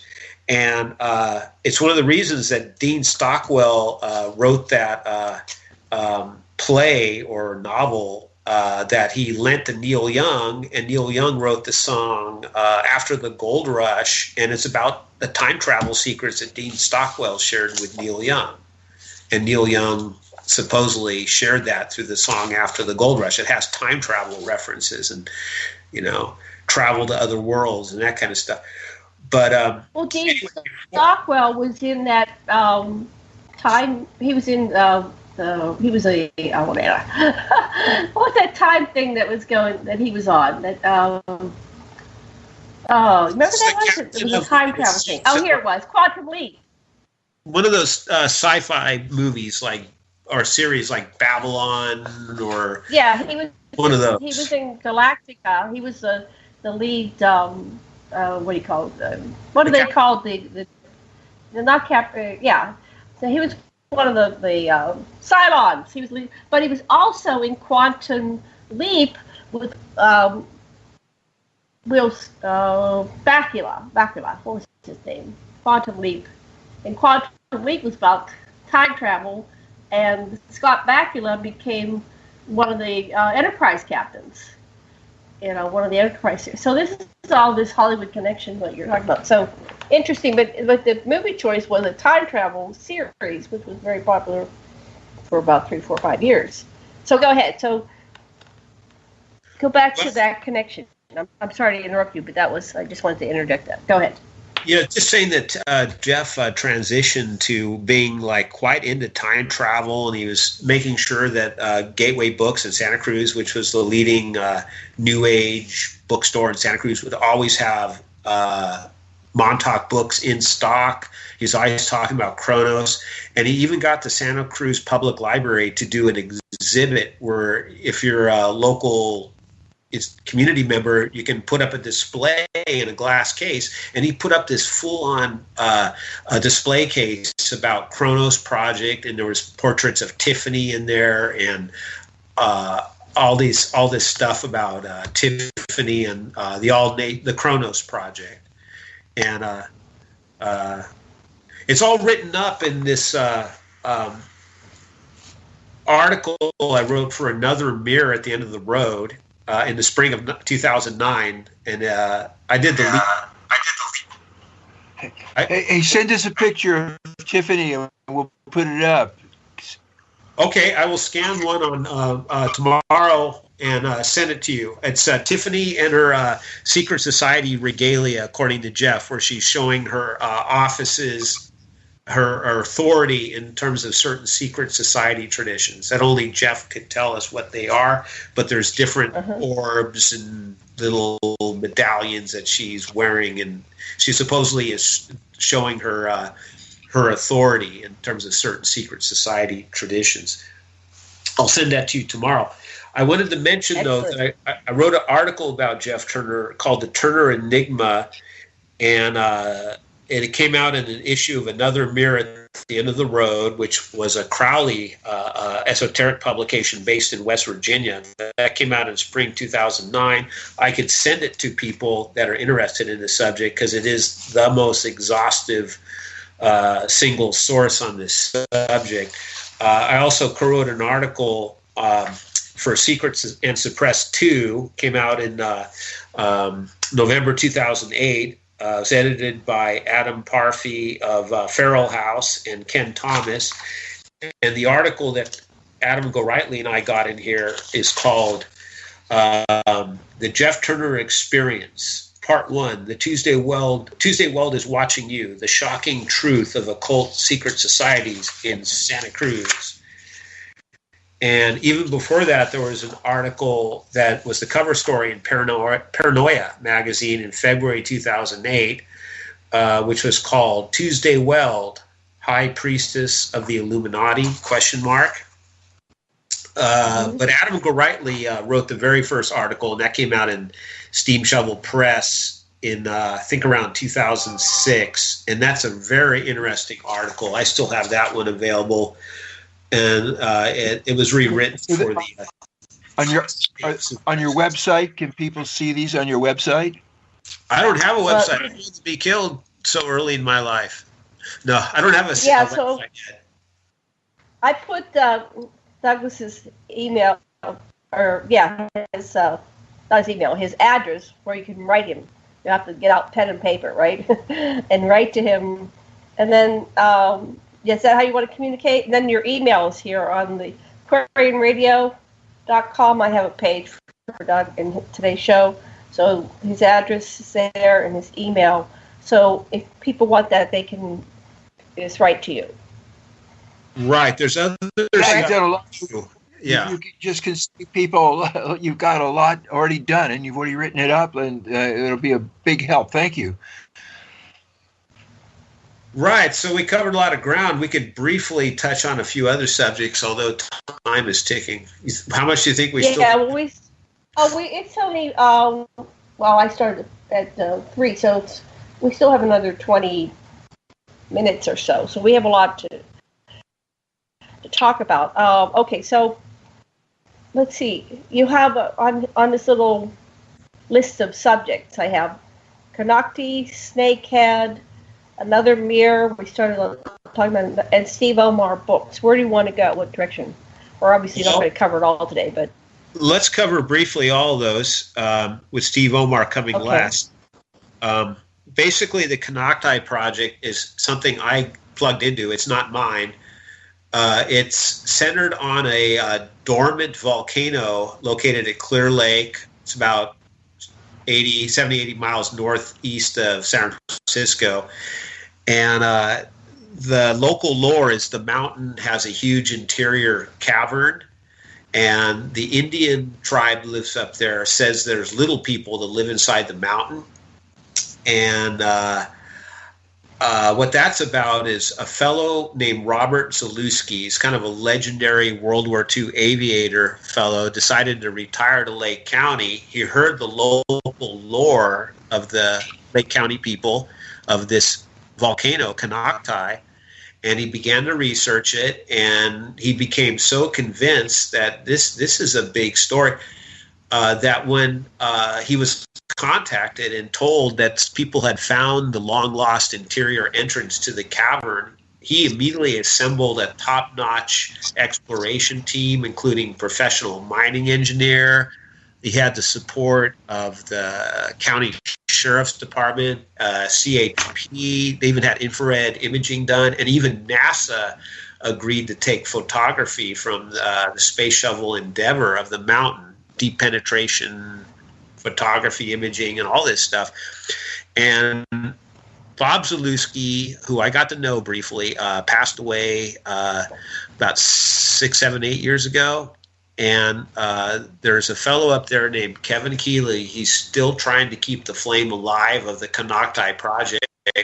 So I helped him by putting together a thing called the Source Book, which we were selling at the last UFO cons, and also something called the Konocti Mystery, Lake County Sacred Mountain, which has a number of vintage clips that the Konocti project put together, and we put it together as a commercially available DVD, and that has a lot of the stuff about the claims they're making. If they're true, what they're claiming will be one of the most important discoveries in North America in the last 50 years, 100 years. I mean, it's just going to overturn everything we know about prehistory. They claim that there's evidence of lost civilizations hidden in that mountain that people hold up inside there during previous floods or world cataclysms, that kind of thing. It's an amazing story. Yeah, well, there's a lot of stories of people emerging after the Great Flood. And, it was mud everywhere, so we've heard of those stories as well. And, of course, there's stories that they're still existing underground. There's underground cities, Middle Earth, Gartha, and they're all connected somehow with this. Basically, it goes back to Montauk. There's this huge underground. It's not really a railway, but it's a kind of a transportation system that operates on vacuum. It goes very, very, very fast from coast to coast. So that all ties in together. So did anybody make it in there? This is the thing. They were drop somebody in on a cable down this hole that they spent. It was mining. They were doing like serious underground shoring and mining, and they were about ready to find that point where they could drop somebody down on a cable. And they got kicked off the mountain. And ever since then, they've been looking all over that mountain, and they just haven't been able to find another entrance that they have been able to get into the vast interior cavern. It's one of the biggest interior caverns in North America. It's just enormous, like Mammoth Caves, Kentucky. It's just huge. Nobody's been in the mountain. Who kicked them off? It's no conspiracy theory. It's just the local landowners didn't want these people on their property, and got on the television news. That's part of the thing on the DVD is the actual news clips from the local evening television news about what they were doing and why they got kicked off. Oh, okay. Pretty interesting stuff. Cool. Okay, what's Snakehead? Okay, it's actually Snakehead Point. And that's a very interesting story. It's something that turns out it ties back to the early UFO contactee movement. And the reason I got pulled into it is because when I was living in Santa Cruz, one of the people I was networking into Jeff Turner, like, hey, Jeff, you got to talk to this guy. He knows some of this stuff. And this guy's name is Harold Freeman, and he's a esoteric Christian bishop, and he knows high-level Rosicrucians and Freemasons. This guy is Sufi. He's even heard of Tiffany and her role, independent of you. I talked to him, and he knows this stuff. You got to meet this guy. Mm-hmm. So Harold Freeman kind of mentored me. And he was like a Korean War veteran in the Air Force and worked in the tech industry in the early days before the Silicon Valley became a household name. And he was an esoteric bishop. He read all the Alice Bailey works, Theosophical Society materials by Madame Blavatsky and all that stuff. He was a real esotericist and really good at this stuff, and a Rosicrucian and a Sufi. And so he told me this story about there is an ancient pyramid in the Sierra Nevada mountains that I learned about because I trans-channeled this information when I was dean of the men's dorm at Williams College in Berkeley, California. This is like right after I got out of the Air Force at the end of the 50s. And then he goes on and says, I was the first person in the country who taught a course on the UFO phenomena when I was dean of the men's dorm at Williams College in Berkeley. And if you go up there and you go down this steep gold rush trail down to the bottom of the gorge, there's a platform opposite Snakehead Point, and people I take down there go into clairvoyant trances, and they're taken on a tour inside this pyramid that is hidden there underneath Snakehead Point. And they're taken into initiatory rooms. This thing is ancient. It's been there like 500,000 years. It was built by visitors from another world. Okay, so I went down there. I took a couple trips. I fasted. I tried to have experiences, and sure enough, I saw exactly some of the stuff he told me about, and kind of like I was meditating, and I'd be shown visions. And for me, it's confirmed. The problem is you go down there and all you see is a funny looking rock formation, looks like a pyramid, but there's no evidence of a pyramid. There's no like rock base or doors or, ruins or steps or, any kind of stuff. It's just a pine covered, chaparral covered, pyramid shaped peak at the bottom of the North Fork of the American River. It's actually a beautiful place, and I just backpacked there in October, just 3 months ago, and I didn't have any visions this time, but it was my first visit to Green Valley, right opposite Snakehead Point, in 20 years. So anyway, I wrote a whole article, a booklet about this. It's called Buried Pyramid at Snakehead Point, a forgotten tale from the early UFO contactee movement. And I do have that one right now available. If people write me, I can give you information about it. So the discoveries I made during my intensive research is, number one, I found out through research that somebody else is associated with the discovery of the buried pyramid. And that was a figure from the early UFO contactee movement. His name was Wallace C. Halsey. And he wasn't big enough that he's on Wikipedia. There's not that much information out there about him, but he did have a little following.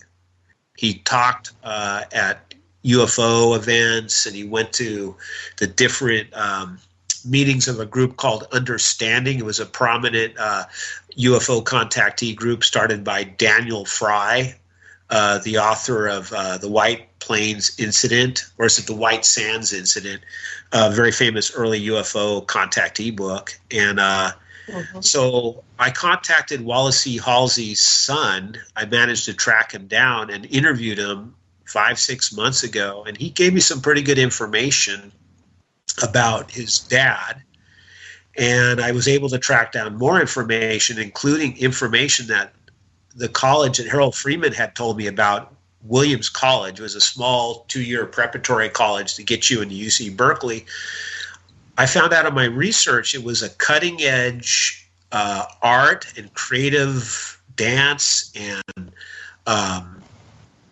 music training liberal arts college that was way ahead of its time, way back in the 30s and 40s and 50s. And it's tied into some famous people that really made a big name. And some of the major early UFO contactee events were put together by the Understanding chapter that was at Williams College. And I'm sure Wallace C. Halsey, who was active in Understanding, met Harold Freeman, who was one of the chapter leaders of the Understanding organization. And Harold probably told Wallace C. Halsey the story of what he had received in these transmissions he had received, showing him to go up to this place. We want to contact you there. He told those stories to Wallace C. Halsey, and Wallace C. Halsey had a big audience, and he shared those stories, and his name got associated with the discovery of this buried pyramid at Snakehead Point. So listen, what you really would help is some LiDAR, where you really can see what's there, layer by layer by layer. It's there. The technology's there for you to see just what's there and what chambers are there. You just need to have LiDAR. That's an interesting idea. One fellow that is interested in this, because he heard about it, he wants to lead a team down there because he's an old gold miner, and he used to have gold prospects in the Mother Lode, and he's definitely wants to go down there and seriously research and find this pyramid. I do have one story that is a confirming story. And that is that there was a TV show in the 1980s which Charlton Heston narrated. It was like on ABC. It was like a network television documentary. And it was about weird anomalies found around the world that stumped the anthropologists and the archaeologists. And they just don't know what to do with these discoveries because they upturn the apple cart of the teachings that they're teaching the students. So what they do is they want to avoid them and ignore them. They'll put them in the back room of the museum. They just don't want to deal with it. Well, one of the discoveries that's talked about in that documentary is weird metallic orbs were found deep in gold mines in the Mother Lode region of California. And they're obviously millions of years old, and they have to be man-made. They're like machined metallic orbs, perfectly cylindrical, round. They've also been found deep in gold mines in South Africa, the same thing. And one of the things Harold Freeman told me about many years ago was that Chinese hard rock miners who mine the south bank of the Green Valley area sent a hard rock mine deep underneath Snakehead Point, and they found these weird metallic orbs. And Harold said they were in safekeeping with an individual in Volcano, California. And Volcano is one of these little leftover gold rush towns that, you know, its heyday was in the gold rush, and ever since then it's just like a few retired people live up there, up in the Mother Lode. And somebody in that town, in a box in their attic or somewhere, has these metallic orbs. Who knows? But this is one of the stories Harold Freeman shared with me. Interesting. Wow. So people are finding pyramids all over the world. You know, they thought for a while it was Egypt only, but it appears to be a grid that's connected. It was the original power grid of the entire planet. So that'd be interesting to correlate that with other researchers like Sam Osmanovich. I know, but Peter goes to, where does he go over there in Europe? Yugoslavia is a pyramid location in Europe. Yeah, Romania and where Vlad encountered Transylvania. Anyway, there's all these connections with pyramids over there too. So, okay. Bosnia. So our last Bosnia, I said Bosnia, and anyway, over there's a bunch of pyramids that are being explored. So apparently, there's pyramids. It was a grid all over the planet, not just, you know, Egypt, but everywhere. There's supposed to be some in the Grand Canyon, pyramids everywhere. So, yeah, keep up, let us know what happens. Angkor, yeah. Yucatan. Pyramids. China. Yeah, big pyramid in China, or big series of pyramids, right? So, okay, where are we on it? We have 5 minutes. So, Steve Omar, that's your next project. Just kind of touch on that. What's going on with Steve? Well, Steve Omar, I didn't even know who the heck he was when he showed up at my book table. And he walks up to my book table, and that was the last UFO con. I think it was February of this year that's coming to a close, just, 10 months ago. And he just kept talking, and I'm a nice guy, so I listened to his story, and he just went on and on and on about all this stuff about this. We were the first UFO organization. We set up a galactic council, and we had an ambassador from the UN was actually assigned to us to be a liaison with us, and our newsletters were even published in the Soviet Union, and we were big, and we had like a department of music, a department of intelligence, a department of galactic consciousness, and it's like we had hundreds of members. It was just a fascinating story, and he wanted me to help him put together a book. And at first I was hesitant because I couldn't get Steve it's hard to get him to stop talking. Once he's on a roll, you can't get a word in edgewise. So I was kind of skeptical, like, are you sure you want to do this? You probably leave hour-long voicemails on your phone. Or, I was a little worried. But it's worked out pretty well. He lives in San Luis Obispo. He's on a fixed income, and I need to reimburse him when he writes stuff up and types it up. And he'll send it up, and he'll say, hey, my bill for mailing this to you was such and such, and my copying charges at the photocopy shop was this much. Can you reimburse me? And I say, yeah, I'll send you down a check. And so, because he's on a really fixed income. He just doesn't. Oh, I know he is.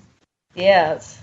So what we did is I created what I would call a mock-up of a book. In other words, this is where I'm heading with this. I have it on velo binding scroll style, so somebody can like literally open it up on their coffee table and read something without having to use their hands, like, or share it with somebody else. Hey, look at this picture right here. This is wild. Check this out. Look at what he drew. Check this out. And so the stories are never ending. There are so many fascinating stories Steve has. And I'm very curious to know of people in Maui that remember the impact that this group had back in the 70s during its heyday, and like people that remember it. And because I the only source I have right now is Steve Omar. I did get in contact with Merrill Fankhauser, and he told me a little bit.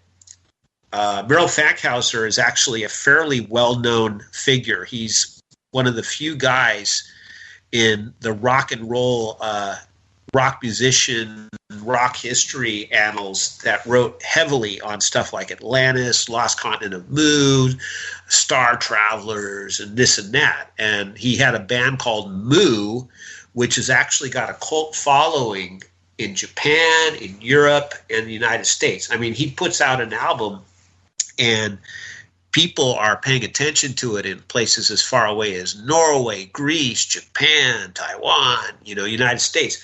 And so he also had other bands even earlier. He did Wipeout, which was a very popular 60s song, Wipeout. Right. He had a band called the Impacts, which was San Luis Obispo surf rock band in like 1962, 63. So they have. So you've got a witness now, because I was here when Omar was writing for the Maui Weekly Times, and everybody read his stuff, and it was really fun. And in those days, there was lots of sightings. The saucers would come down in Haleakala all the time, and the stuff that Steve was reporting is the same thing that many other people on the island were reporting, and they read his stuff and they were in contact, and he's telling you straight. He is very interesting, and it's amazing. The thing that I'm struggling with, though, is sometimes I think it's like a small little group of co-conspirators, because they say they started on a beach in Florida. Oh, we're out of time. We'll have to pick this up on another show. I've spaced out. Well, thank you so much for coming.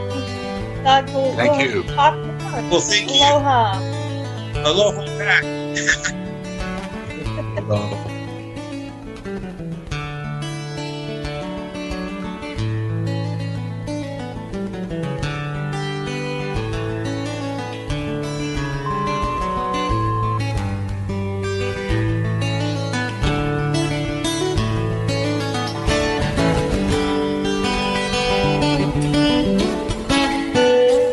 Revolution Radio at freedomslips.com, and we'll be right back after this message.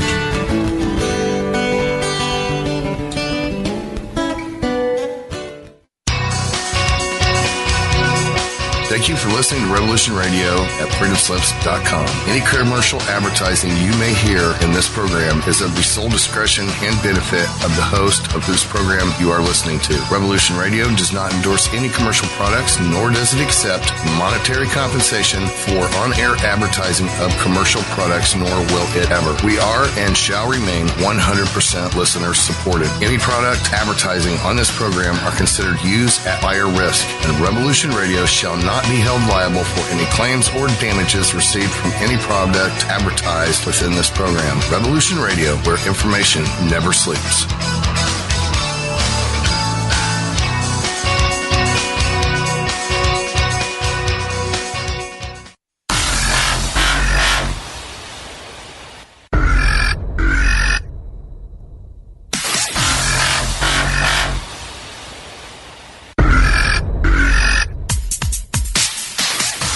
Thanks for tuning in to Revolution Radio. Here at Revolution Radio, we are listener-sponsored and commercial-free. But there still are bills to pay. In order to raise some needed funds to cover the cost, our station is offering a silver special. In the continental United States for a $60 donation, or in Alaska, Hawaii, or Canada for a $70 donation, we will send you an uncirculated 2018 1-ounce pure silver Eagle. The $70 donation, the extra 10 is to cover shipping, by the way, outside of the continental United States. When making the donation, you must put Silver Eagle promo in the notes on the donation. And thank you for tuning in to Revolution Radio at revolution.radio and freedomslips.com. Without you, there is no us. Revolution Radio, where information never sleeps.